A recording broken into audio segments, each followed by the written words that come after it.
Okay, everyone. I'm here to give my review of Power Rangers Dino Supercharge Episode 3. This episode is entitled Nightmare in Amber Beach. It's a Shelby-themed episode. So we open with Riley. He's picking Shelby up from college or wherever she goes to school at. She says she hates summer school because she got a B. B would seem very good. But when they get back to the Dino Museum, we find out that Shelby's upset about getting a B because her father won't accept a B. So Shelby says she's going to retake the test. Even though I'm pretty sure in college you can't just retake a test. Shelby who? So. Well, he didn't say that. Yes, he did. So Shelby, to cram for this test, she tries to stay up, and Heckle gives her a package. Now Heckle has called a monster called Nightmare, which is very interesting. It's like a sheep-goat monster wearing pajamas. So it's kind of like a demented Sandman kind of monster. And Heckle gives Shelby this package that Shelby thinks might be from her dad or something like that. It turns out to be a pillow. She sleeps on it. She has a bad dream where all the Rangers have been turned into Vivixes. And she fights them with her sword until Tyler puts the pillow up and Shelby slashes it with her sword. I didn't know a pillow makes a good shield, but hey, I guess. Power Ranger logic. So the Rangers, until they figure, Kendall analyzes the pillow and she discovers that there's a neuron in it or some weird thing that don't ask me. It's complex or complicated. It's Billy talk kind of stuff, because that's what Kendall's role kind of is. So all the Rangers decide to not sleep at all, ever. I wonder, that's probably not the best thing in the world to do. But they all decide not to sleep until this thing is figured out. Meanwhile, and you get a montage about all that. We get a montage of them doing all this stuff and trying to stay awake. And Riley takes Shelby's dad, Mr. Watkins. We find out he's the head of Watkins Ice Cream, the largest ice cream chain in Amber Beach, I guess. Which the other Rangers are excited about. Mr. Watkins gives the Rangers an economic test, or a show how good business can be, by using the Bronto Burger as an example. He says that since it takes $2 to make the Bronto Burger, and they sell it for $4, they're making a $2 profit on every Bronto Burger. Now, he didn't include the onion or lettuce, nor did he include the fries with that. He was just counting the burger itself. Because he's trying to teach Shelby the magic of business. Because Shelby's not the best, does not really want to do business. So Riley takes Shelby to do her exam again. But Riley also tells Shelby to follow what she wants to do. Because Riley uses the example of his family wants him to be a cowboy because he grew up on a ranch.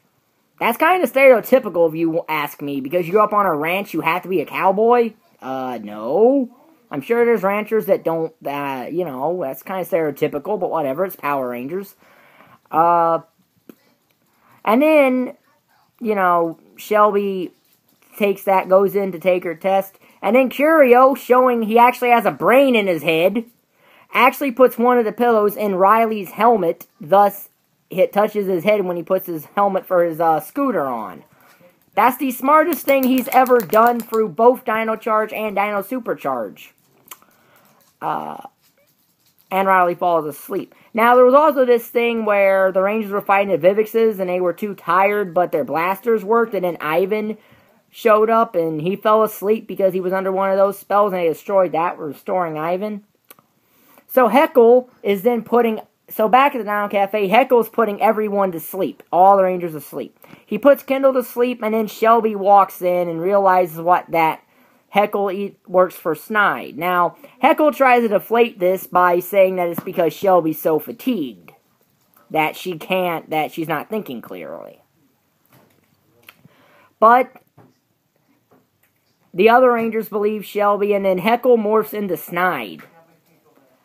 And Snide says he will find the base. So going back to last week, I'm guessing either Snide and Heckle don't communicate, or that toxin thing from Stingrage erased Heckle and Snide's memory. I don't know.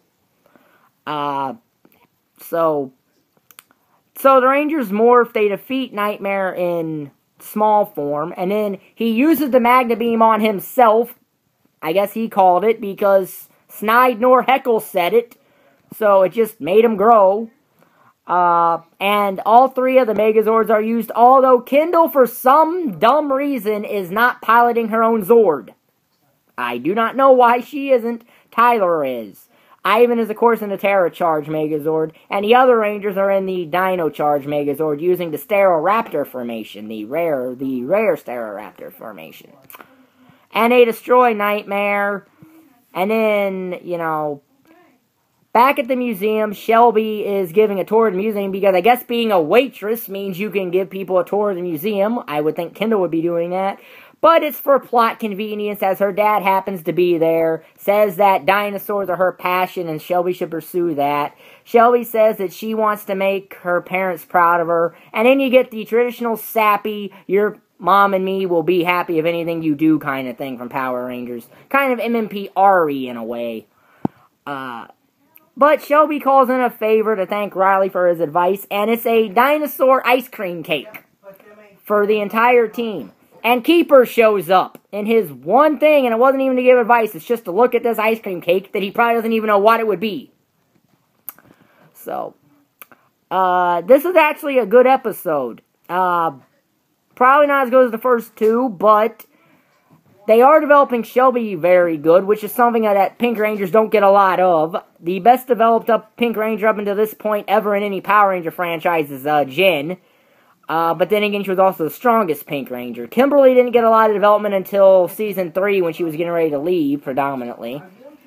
And then all the other Pink Rangers have been predominantly Valley girls that have had very little in the way of character. Other than Cassie's romance with the Phantom Ranger from Turbo and In Space, but Dino Charge has been doing a really good job of character development on not just the Red Ranger this season. So, now, this brings up something. I would have liked them to carry out this whole Heckle in the Dino Museum thing, Dino Cafe thing a bit longer. But it makes me think that maybe Heckle's going to break away from Snide and become the Talon Ranger, and the Rangers find out about it and don't at first trust him. And maybe then we find out that Heckle used to be human and Snide overtook his body or something. Could be something like that. If you think that theory is possible, you can leave a comment in the comment box when this video is uploaded if you want. Yeah, this was a very good episode. And next week's episode will be interesting, as is a Chase Fiend episode. So this will be in the Dino Supercharge review playlist. If you like the video, like button is down there, subscribe button is down there, and thank you for watching. Bye.